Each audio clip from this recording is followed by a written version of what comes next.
നിയോജകമണ്ഡലത്തിൽ 3 പട്ടികവർഗ കോളനികളുണ്ട്. ഇതിലെ പ്രധാന പ്രശ്നം പട്ടികവർഗ വിഭാഗങ്ങൾ ഒരുമിച്ച് താമസിക്കുന്ന പ്രദേശങ്ങളിൽ നിന്ന് വ്യത്യസ്തമായി വലിയൊരു പ്രശ്നമുള്ളത് ഒറ്റപ്പെട്ട് താമസിക്കുന്ന സ്ഥലങ്ങളാണ്.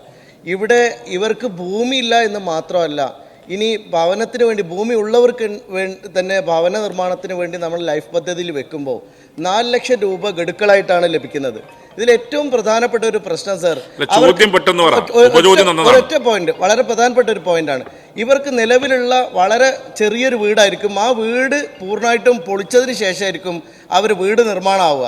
അപ്പം ശരിക്കും പറഞ്ഞാൽ ഇവർക്കുള്ള വീടും നഷ്ടപ്പെട്ട് പൂർണ്ണ ഭവനരഹിതരായി മാറുന്ന അവസ്ഥയാണ്. അതുകൊണ്ട് 4 ലക്ഷം എന്നുള്ളത് വർദ്ധിപ്പിച്ച് അവർക്ക് ഭവന നിർമ്മാണത്തിന് ആവശ്യമായ തുകയായി അത് ഉയർത്താൻ സർക്കാരിന് താല്പര്യമുണ്ടോ? സാർ, നമ്മൾ പൊതുവേ ഈ പട്ടികവർഗ വിഭാഗത്തിന് 6 ലക്ഷം രൂപ എന്ന നിരക്കിൽ തന്നെ ആണ് സാർ ഇപ്പോൾ കൊടുത്തു വരുന്നത്.